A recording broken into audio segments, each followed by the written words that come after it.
तो दोस्तों आप लोग कैसे हो। आई होप आप लोग अच्छे होंगे और अच्छी तरीके से पढ़ाई भी कर रहे होंगे। आज जो है कि हम लोग क्वेश्चन नंबर 2 पढ़ेंगे बौद्ध दर्शन का। तो 2 क्या है क्वेश्चन कि बौद्ध दर्शन के प्रमुख सिद्धांत क्या क्या हैं। ये क्वेश्चन जो लॉन्ग है वो कानपुर में 2005 में आया हुआ क्वेश्चन है। और इसी से रिलेटेड जो शॉर्ट क्वेश्चन है वो है क्वेश्चन नंबर फर्स्ट है कि बौद्ध दर्शन के 4 आर्य सत्य को स्पष्ट कीजिए। दूसरा, बौद्ध दर्शन के अष्टांगिक मार्ग को समझाइए ये अथवा अष्टांगिक मार्ग की व्याख्या कीजिए। ये जो अष्टांगिक मार्ग है ये क्वेश्चन कानपुर में 2017 में आया हुआ क्वेश्चन है। बहुत इंपॉर्टेंट क्वेश्चन है, ध्यान से सुनिएगा। और तीसरा है कि पट्टीय समुत्पाद का अर्थ स्पष्ट कीजिए। ठीक है, तो आज हम इसके बारे में जानेंगे। बौद्ध दर्शन के मूल सिद्धांत। ठीक है, तो क्या है कि बौद्ध दर्शन की शिक्षाओं के अनुसार इनके प्रमुख सिद्धांत निम्न है। पहला है 4 आर्य सत्य, दूसरा है अष्टांगिक मार्ग, तीसरा है पट्टीय समुत्पाद। ठीक है, यही 3 जो शिक्षा का मेन बेस है बौद्ध शिक्षा का। ठीक है, ये 3 विचार ही बौद्ध दर्शन का आधार है और इन्हें ही बौद्ध दर्शन के सिद्धांत के रूप में स्वीकार किया जाता है। ठीक है, चलो अब है कि बौद्ध दर्शन के 4 आर्य सत्य। सबसे पहला हमें क्या पढ़ना है, बौद्ध दर्शन के 4 आर्य सत्य पढ़ना है। क्या क्या है? पहला है दुख, यानी कि महात्मा बुद्ध के अनुसार 4 आर्य सत्य का प्रकार है। मतलब कि 4 आर्य सत्य इस प्रकार, महात्मा बुद्ध के जो 4 आर्य सत्य थे, मतलब सत्य का मतलब ये हो गया कि जो उनके लाइफ में जो घटना घटी उससे जो उनको बुद्धि आई कि क्या सत्य है लाइफ का, वही 4 आर्य सत्य है। ठीक है, पहला क्या था? दुख।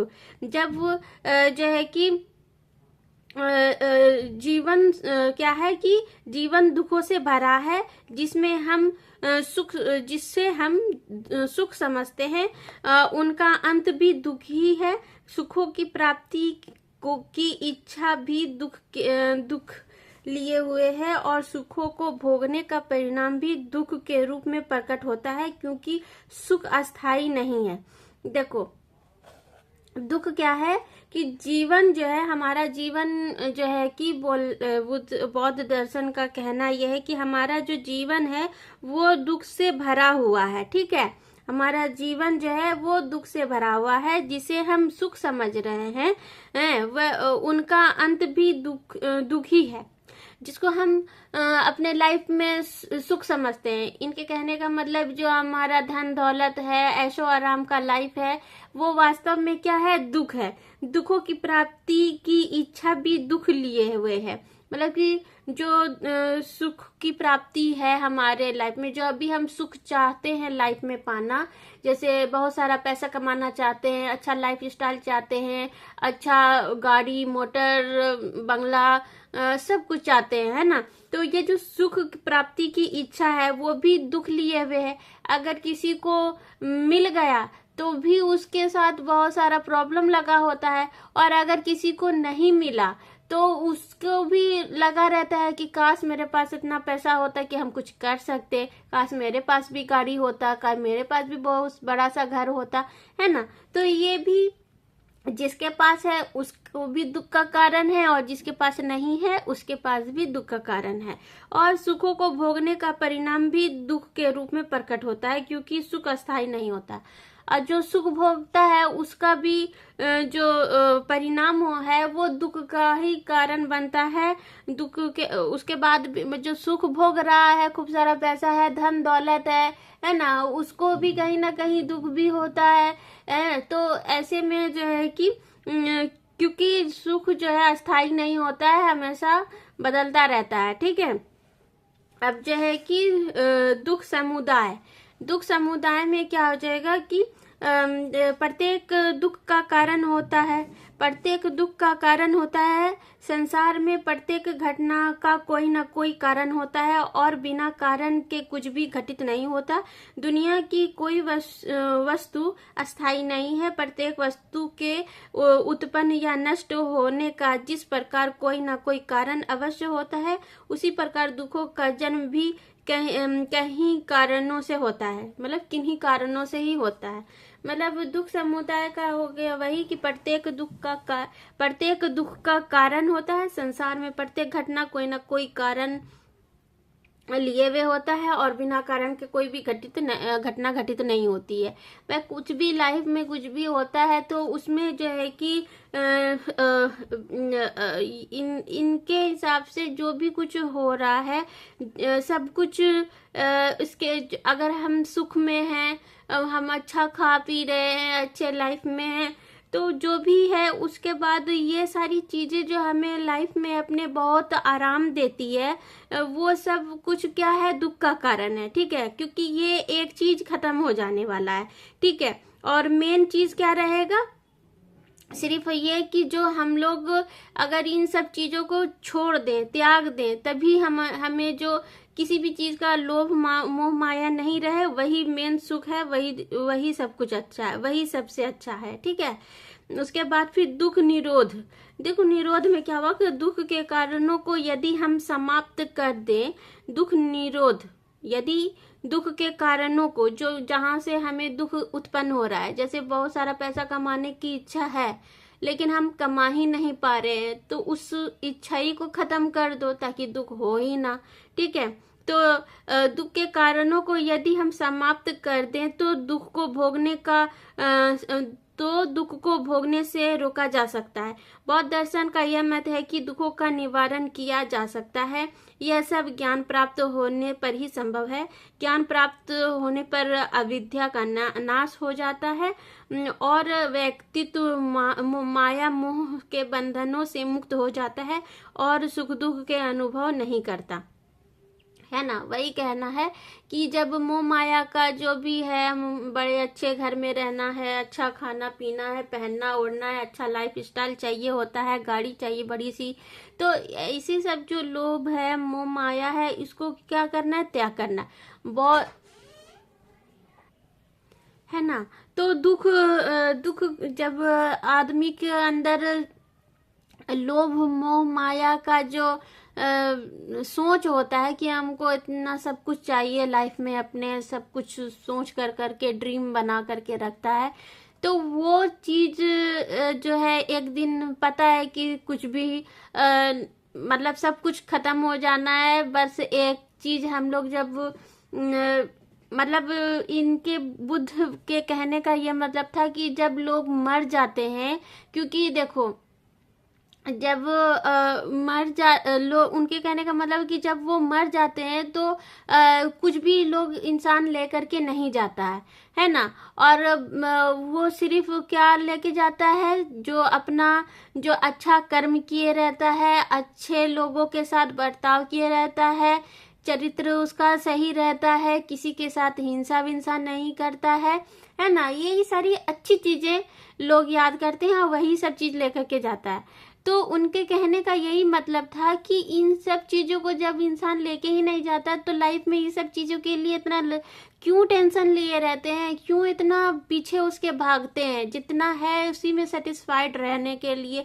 या उसका भी मोह माया नहीं था। वो देखो बुद्ध जो थे वो इतने बड़े राजा के बेटे थे, ठीक है, लेकिन एक बैग से वो अपना जो है कि घर सब कुछ छोड़ छाड़ करके सब कुछ त्याग दिए, मोह माया को छोड़ छाड़ करके बाहर निकल गए और उनको जो है कि सच्चे ज्ञान का प्राप्त हो गया। और उनको यही चीज लगा कि लाइफ में सबसे बड़ा चीज क्या है, निर्वाण प्राप्ति, और वही चीज के लिए हमें जो है कि काम करना चाहिए। उसी के लिए हमको अपने लाइफ में अपने चरित्र को, अपने आप को सब कुछ सही करना, सत्य बोलना चाहिए, है ना। और इसी चीज के लिए अष्टांगिक मार्ग है। और लेकिन चार सत्य यही थे, ठीक है, यही है। अब है कि दुख का निवारण, दुख के निवारण का मार्ग क्या है। तो चौथा आर्य सत्य है कि यही सही ज्ञान की प्राप्ति होने पर जीवन के दुख दर्द समाप्त हो जाते हैं। इस ज्ञान प्राप्त के लिए महात्मा बुद्ध ने अष्टांग मार्ग निर्धारित किए, जिनका अनुकरण करने पर अज्ञानता का नाश हो जाता है और ज्ञान के प्रकाश में मन को शांति मिल जाती है ना। मतलब कि जब हमको ये पता चल जाता है कि भाई हमको तो लेके कुछ जाना नहीं है, तो हम इतना क्यों मारा मारी कर रहे हैं लाइफ में। हमको तो मतलब कि हमें क्या करना है, हमको अपने लाइफ को एक सही राह देना है, और उसमें राह में क्या होना चाहिए कि हमको अपना चरित्र ठीक करना है, हमको सत्य बोलना है, हमको अहिंसावादी बनना है, हमको किसी के लिए कोई बुराई नहीं सोचना, ना ही सुनना है, हम वो अच्छे इंसान बन करके रहना है और दूसरों का भी सेवा करना है। ठीक है, सदाचारी बन करके रहना है, अनुशासन में रहना है। ये सारी चीजें थी जो कि अष्टांगिक मार्ग थे उनके, जो कि शिक्षा के रूप में उनको बताया गया है लोगों को, और उनको अपना करके लोग जो है कि अपने लाइफ को सही करते हैं, वही शिक्षा है। ठीक है, तो चलो अब हम अष्टांगिक मार्ग पढ़ते हैं। क्या है कि अज्ञानता का नाश करने के लिए महात्मा बुद्ध ने 8 मार्ग बताए हैं, जो निम्न प्रकार हैं।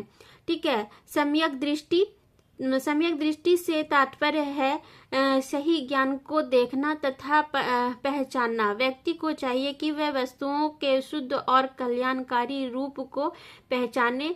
वस्तुओं का सही ज्ञान करने पर ही सही कर्म करने की दिशा मिलती है। सम्यक दृष्टि मतलब अगर किसी चीज को हम मतलब अपना दृष्टिकोण सही करें। ठीक है, देखो देखने का नजरिया भी लोगों का अलग अलग होता है। एक ही इंसान मतलब 2 इंसान को रख लो सामने में खड़ा हुआ और एक चीज उसके सामने रख दो, लेकिन दोनों का नजरिया जो दृष्टिकोण होगा उस चीज को देखने का वो अलग अलग होगा। ठीक है, कोई अगर उस चीज को गलत तरीके से देख रहा है तो दूसरा उस चीज को सही तरीके से देखेगा, है ना। तो दृष्टिकोण अलग अलग होता है। तो वही बोल रहा है कि अगर दृष्टिकोण हम अपना बदल देते हैं तो हमें सही ज्ञान प्राप्त हो जाता है। ठीक है, अब सम्यक संकल्प पूर्ण सांसारिक भोग विलास की इच्छाओं का त्याग करना ज्ञान प्राप्ति का दूसरा मार्ग है। यानी कि जो सांसारिक भोग है, विलास है, तृष्णा है, जो चीज हमें चाहिए लाइफ में वो हमको लेके ही लेना है, ये सारी चीजों का भोग विलास जो है कि वो खत्म हो जाना चाहिए, जिससे कि हम अच्छे इंसान बन सके। ठीक है, और ज्ञान प्राप्त कर सकें। दृढ़ संकल्प के बिना हम अपने उद्देश्यों तक नहीं पहुंच सकते हैं। यह संकल्प सम्यक अर्थात ठीक होना चाहिए। मतलब कि हम अपने लाइफ में एक संकल्प ऐसा कर लें कि हम कभी भी झूठ नहीं बोलेंगे, हम कभी भी अहिंसा नहीं करेंगे, हम कभी भी किसी को दुख नहीं पहुंचाएंगे, हम कभी भी किसी को गलत नजरिए से नहीं देखेंगे। हम बहुत सारी ऐसी चीजें जो अपने अंदर इंसान सही कर सकता है ना, तभी उसको सही सच्चे ज्ञान की प्राप्ति हो जाएगी। संकल्प करना है। ठीक है, दृढ़ निश्चय लेना है, दृढ़ संकल्प करना है। उसके बाद सम्यक वाक। ठीक, तो सम्यक वाक क्या है कि तीसरा मार्ग है अपनी वाणी पर नियंत्रण रखना, जिससे कोई गलत बात ना निकले। वाणी पर नियंत्रण ना करने से ही कटुता उत्पन्न होती है और लोग आपस में मतभेद रखते हैं। इसलिए वाणी पर संयम रखना चाहिए और ठीक भाषा बोलनी चाहिए जो किसी के हृदय को दुख ना पहुंचाए। जो बोली हम लोगों की होती, किसी की कठोर होती है, किसी को बहुत सॉफ्ट, मतलब बहुत अच्छे से बोलेगा, इतना अच्छे से बोलेगा कि मतलब ऐसा लगता है कि उसका गलत भी अगर बोल रहा है तो अच्छे तरीके से हम मान जाएंगे। लेकिन नहीं, जो गलत बात है वो गलत बात है। हमको अपने गलत बोलने का तरीका, नजरिया वो चेंज करना चाहिए। कटु बोली नहीं बोलना चाहिए, हमेशा सॉफ्ट मधुर वाणी बोलते हैं ना कि मीठी बानी बोलिए, मन का आपा खोए, औरों को शीतल करे, आपू ही शीतल होए। तो मतलब कि जो मीठी बोली बोलती है वो सबको पसंद आती है और कड़वा बोली किसी को पसंद नहीं आता है। तो इस तरह से हमें जो है कि हमेशा अच्छा और सॉफ्ट तरीके से बात करना चाहिए, ठीक है। ताकि हम दूसरे को भी अपना जो प्रभाव है वो अच्छा बना सके दूसरे के ऊपर भी। जो अगर हम गुस्से से किसी को बोलते हैं तो वो क्या समझेगा कि अरे यार ये तो बहुत कड़े मिजाज का है या की है ना, या बहुत हमेशा गुस्सा के ही बोलता है या बोलती है।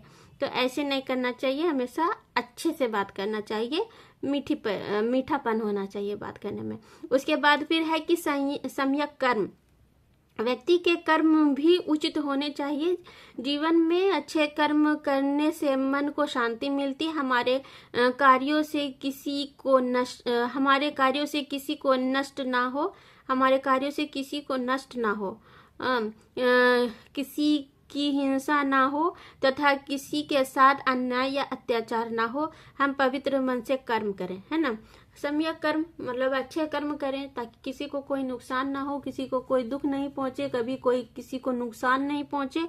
हमेशा अच्छे काम करें ताकि लोगों को हम अच्छे काम से उसकी सहायता कर सकें, उसके अच्छे काम में हाथ बटा सके। यही सब अच्छे काम होते हैं जिसे कि हम जो है कि अत्याचार भी नहीं हो, किसी के साथ अन्याय भी नहीं हो, ऐसे काम करें जो कि सबको न्याय दे, ठीक है। और हमेशा सदाचार वाला काम करना चाहिए, दूसरों की सेवा करनी चाहिए और अच्छे कर्म करने चाहिए, ठीक है।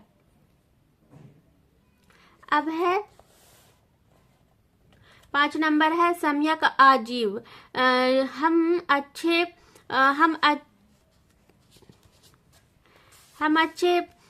ढंग से कमाए गए साधनों से अपना जीवन व्यतीत करें और बुरे मार्ग से आजीविकोपार्जन करने का विचार न लाएं।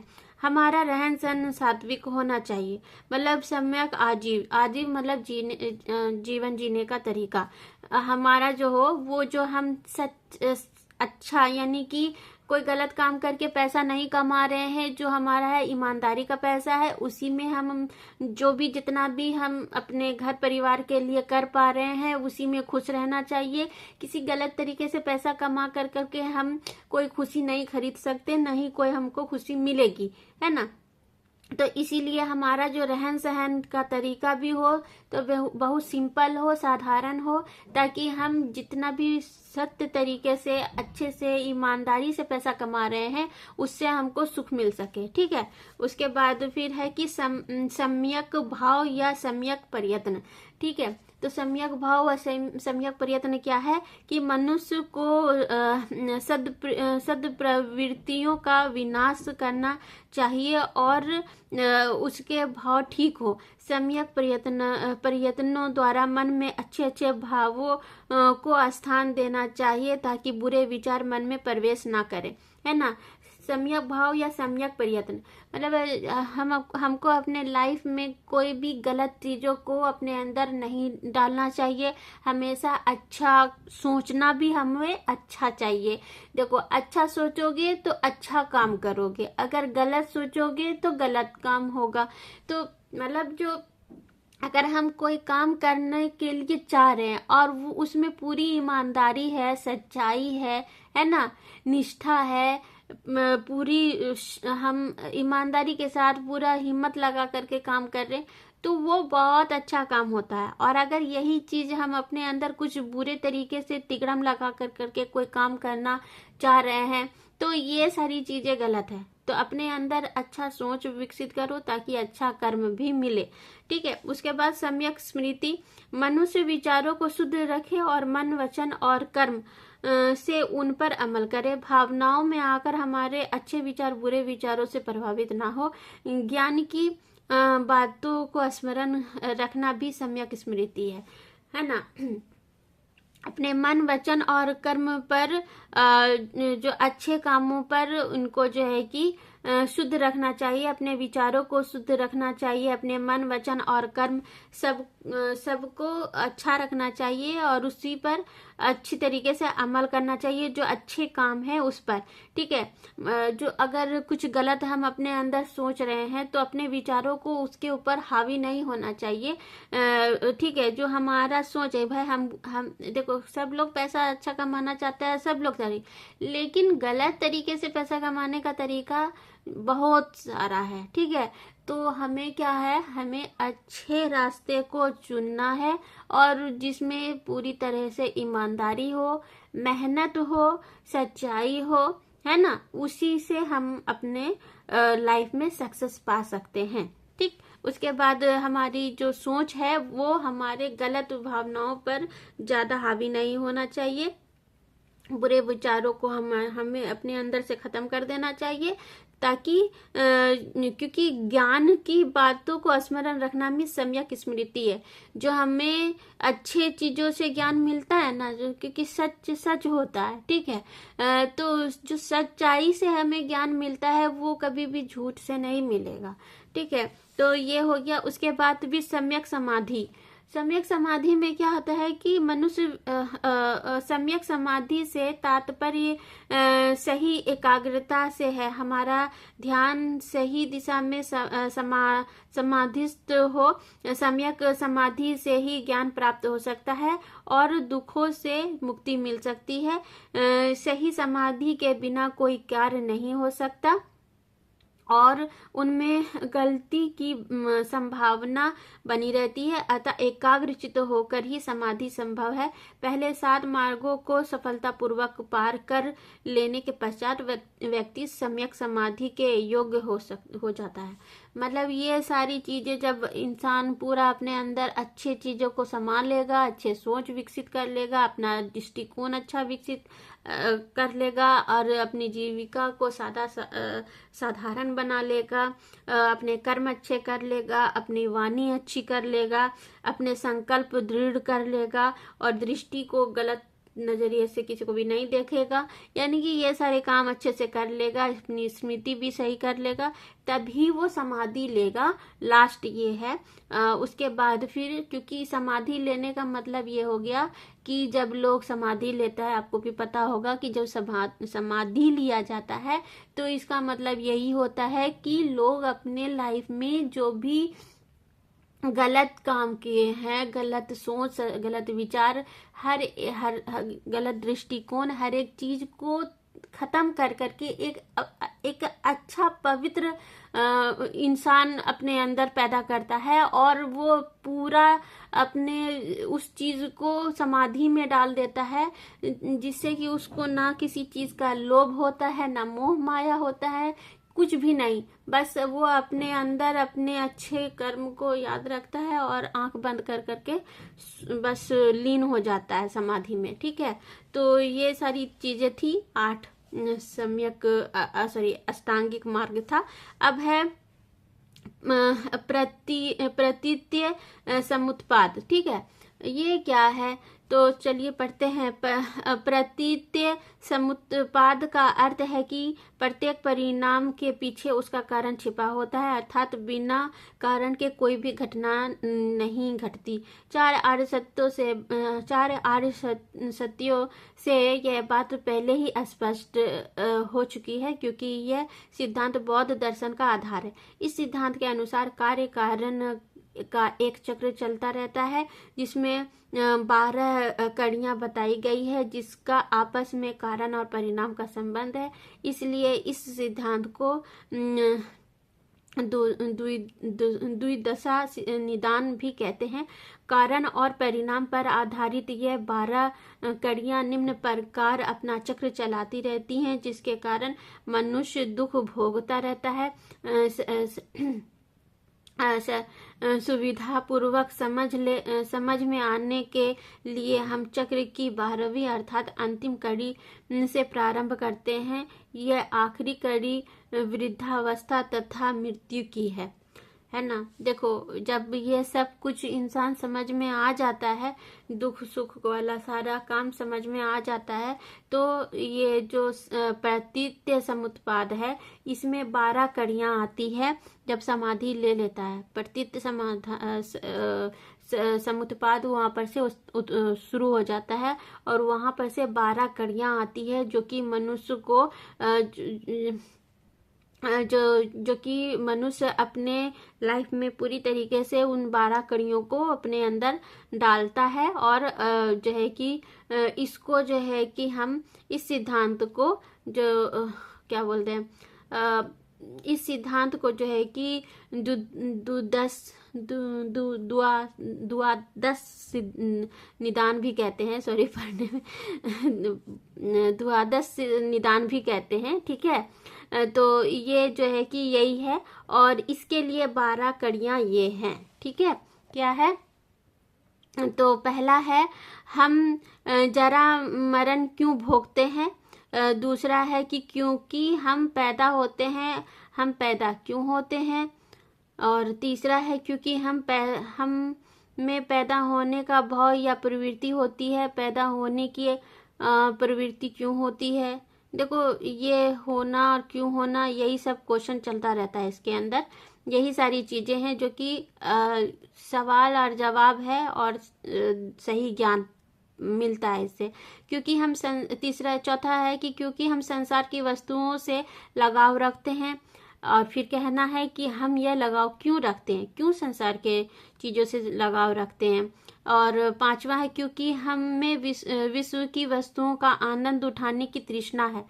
तो ये कह रहा है कि हमारी तृष्णा क्यों उत्पन्न होती है।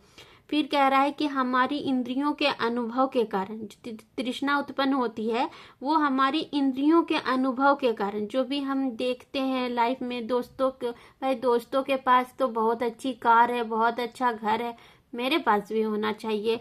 तो ये इंद्रियों के कारण होता है। तो हमें इंद्रियों का अनुभव क्यों होता है, ठीक है। ये कह रहा है कि हमें इंद्रियों का अनुभव क्यों होता है, क्यों हम इन सब चीजों का अनुभव देख करके करते हैं। क्योंकि वस्तुएं हमारी इंद्रियों के संपर्क में आती है। जो भी चीज हम देख रहे हैं तो हम देख करके ही आंखों में आता है, सोच में फिर आ जाता है। हम अच्छी सी बड़ी सी कार देखेंगे, बड़ा सा घर देखेंगे, अच्छा लाइफ स्टाइल देखेंगे, तो हम देख कर करके किसी से इम्प्रेस नहीं हो जाते। हमें भी तो लगता है कि मेरे पास भी होना चाहिए, तो इसके लिए होता है, ठीक है। तो ये बोल रहा है कि क्योंकि वस्तुएं हमारी इंद्रियों के संपर्क में आती है, तो ये बोल रहा है कि हमें यह संपर्क किन कारणों से होता है। तो फिर कह रहा है क्योंकि हमारी 6 इंद्रियां हैं हमारी, और फिर बोल रहा है कि हमारी 6 इंद्रियां क्यों हैं। फिर 9 नंबर क्वेश्चन है कि क्योंकि हम जीव हैं। तो ये बोल रहा है हम जीवधारी क्यों हैं। तो ये बोल रहा है कि क्योंकि भ्रूण में चेतना होती है, और फिर ये बोल रहा है कि भ्रूण में ये चेतना क्यों होती है।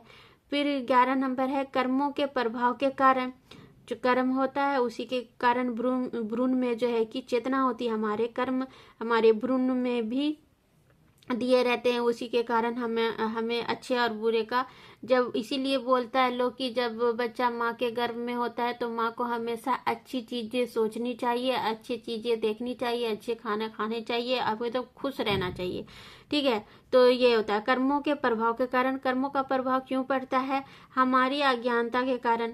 अब अगर कुछ गलत चीजें देख रहे हैं, सुन रहे हैं, घर में लड़ाई झगड़ा हो रहा है, तो क्या होता है, अज्ञानता है ये सब चीज। तो ये सारी चीज 12 जो थे ये प्रतीत्य समुत्पाद थे। हम जरा मरण क्यों भोगते हैं, मतलब हम जीना और मरना क्यों भोगते हैं, पहला क्वेश्चन ये था। फिर क्योंकि हम पैदा होते हैं, फिर ये बोल रहा है हम पैदा क्यों होते हैं, जब जरा मरना ही है लास्ट में तो हम पैदा ही क्यों होते हैं। उसके बाद फिर क्योंकि हम पैदा होने का भाव या प्रवृत्ति होती, क्योंकि हमें पैदा होने की भाव, मतलब हमको होना है पैदा, ये भावना है, हमारी आवृत्ति है। पैदा होने की प्रवृत्ति क्यों होती है, क्योंकि हम संसार की वस्तुओं से लगाव रखते हैं। क्योंकि हमने इस दुनिया में भेजा इसलिए जाता है क्योंकि यहाँ पर जो अच्छी अच्छी चीजें ऊपर वाले ने हमारे लिए बनाई है इतने अच्छे से खाना, फल फ्रूट, और इतना अच्छा लाइफ दिया है, तो इन सब चीज़ को भोगने के लिए लगाव है इसे। हम ये लगाव क्यों रखते हैं? अब ये लगाव ही क्यों रखते हैं, क्यों आते हैं हम लाइफ में? तो क्योंकि हम में विश्वास की वस्तुओं का आनंद उठाने की तृष्णा है, मतलब कि विश्व की वस्तुओं का आनंद उठाने की तृष्णा है। ये मतलब चाहत है, तृष्णा मतलब चाहत है कि हम ये जो दुनिया में इतनी अच्छी चीजें हैं, है ना, तो उसका हम भोग ले सके। हमारी तृष्णा क्यों उत्पन्न होती है भाई? चाहत ही क्यों उत्पन्न होती है जब मरना ही है एक बार में? तो बाकी यहाँ से हमने आपको पढ़ाया था, ठीक है। तो ये सारी चीजें हैं, आई थिंक आप लोग को अच्छे तरीके से समझ में आया होगा, और बहुत इजी तरीके से मैंने बताया है। और इसको आप मेरे ख्याल से अभी ही जान गए होंगे कि चार दुख का कारण क्या था, अष्टांगिक मार्ग क्या था, और तृष्णा जो प्रतीत समुत्पाद है ये क्या है, ठीक है। तो आज के लिए इतना ही। कल हम फिर से एक नए अब जो है कि बौद्ध दर्शन में लघु उत्तरीय प्रश्न शुरू हो जाएंगे, तो कल से हम शॉर्ट क्वेश्चन पढ़ेंगे, ठीक है। तो आज कैसा लगा पढ़ के आप लोग प्लीज़ कमेंट कीजिएगा। और अगर अभी तक आप लोगों ने मेरे चैनल को सब्सक्राइब नहीं किया है तो प्लीज़ सब्सक्राइब कीजिए और बेल आइकन दबा लीजिए, ताकि आने वाली ऑल नोटिफिकेशन भी आपको मिलती रहे। और प्रैक्टिकल से रिलेटेड जो भी क्यूरीज आपको चाहिए वो मेरे प्लेलिस्ट में पड़ी हुई है, आप वहाँ पर जाकर करके अपनी प्रैक्टिकल फाइल बना सकते हैं, ठीक है। तो चलिए आज के लिए इतना ही। Take care, bye bye. अपना और अपने फैमिली का बहुत बहुत ख्याल रखिएगा। Have a nice day.